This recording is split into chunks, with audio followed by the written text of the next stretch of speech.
Salve! Esse é o Papo Católico, motivo duplo para comemorar 4.000 inscritos e o Papa Francisco veta a participação de Joe Biden numa missa por ele ser pró-aborto. Vem comigo, estas são as notícias de hoje.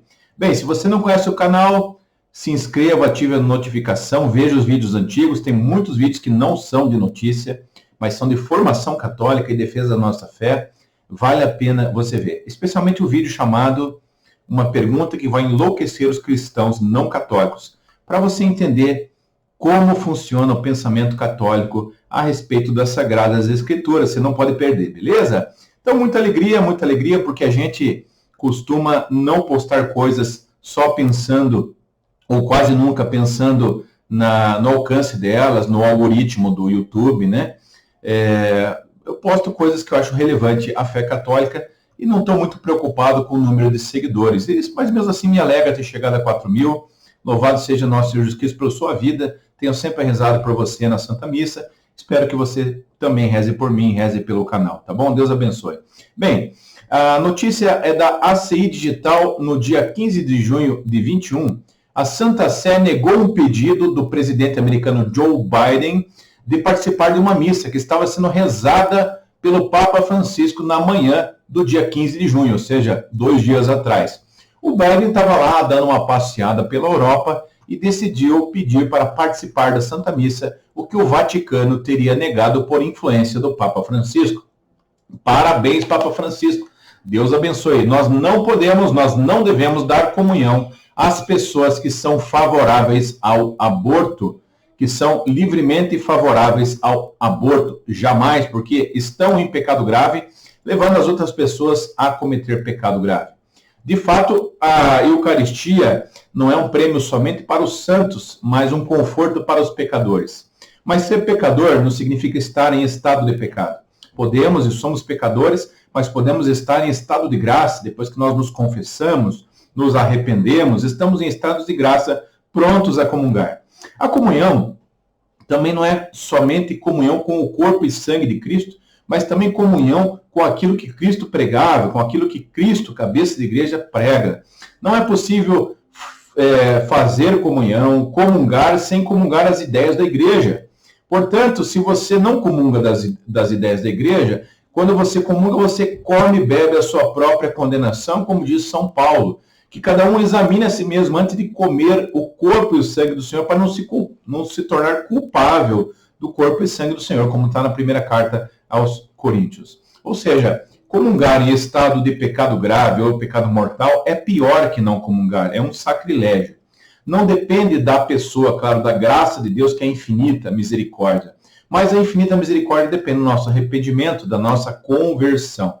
Então, comungar ou não depende do tamanho do pecado, não, mas do seu estado diante de Deus. Deus tudo perdoa, Deus tudo quer perdoar, desde que o ser humano queira se arrepender. Então, bonito, foi negado aí a participação de John Biden, a comunhão de John Biden, né? Não a participação, mas a comunhão, dar a comunhão a John Biden.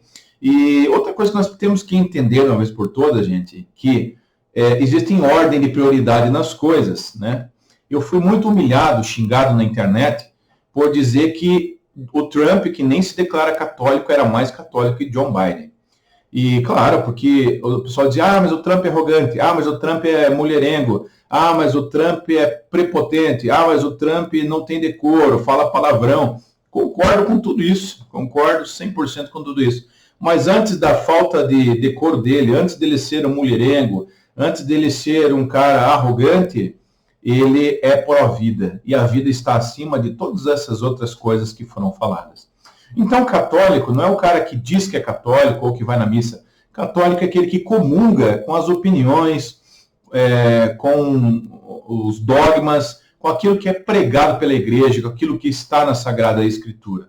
Nós precisamos entender isso. Nem todo aquele que diz Senhor, Senhor entrará no reino do céu, diz o Evangelho, mas aquele que faz a vontade de Deus de fato, né? Esse agrada o coração de Deus, aquele que faz a vontade de Deus de fato.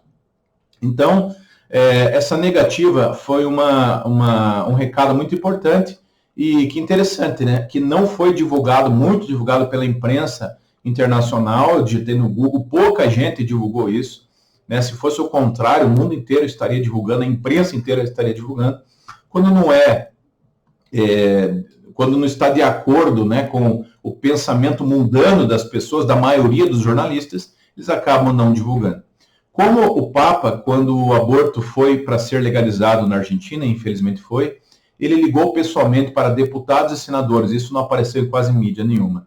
Então, lembremos que a mídia é, sim, sempre tendenciosa, né, na notificação de mensagens. Bom, continua aqui a matéria dizendo que vai haver uma conferência americana de estudos, né, onde os bispos estão discutindo a possibilidade de negar comunhão a figuras públicas, como, por exemplo, o próprio presidente, o presidente da Câmara dos Deputados dos Estados Unidos e uma democrata chamada Nancy, que apoiam o aborto. Eu acho que a igreja está muito certa, nós não temos que nos preocupar com o número, nós temos que nos preocupar, em primeiro lugar, em seguir, em preservar aquilo que Jesus deixou. O número, nem que a gente um dia fique em 5, 6 pessoas, mas está defendendo o evangelho autêntico, o que é importante para a igreja, né? Que ela não se curve somente para aumentar o seu número de fiéis, somente para receber e acolher melhor as pessoas. Claro que temos que receber melhor as pessoas, acolher melhor as pessoas, mas não em detrimento de ir contra o mandamento, contra a fé e tudo isso. Quero agradecer mais uma vez você, comemorar por esses 4.000 inscritos e louvar a Deus por essa atitude do Papa Francisco. Rezemos por ele, goste você ou não dos posicionamentos do Papa Francisco. Ele é o nosso pastor, devemos obediência a ele, devemos obediência porque ele está na figura, na cátedra de Pedro. Rezemos pelas nossas autoridades, como manda a Sagrada Escritura. Louvado seja o nosso Senhor Jesus Cristo, para sempre seja louvado. Deus abençoe. Até o próximo vídeo. Tchau.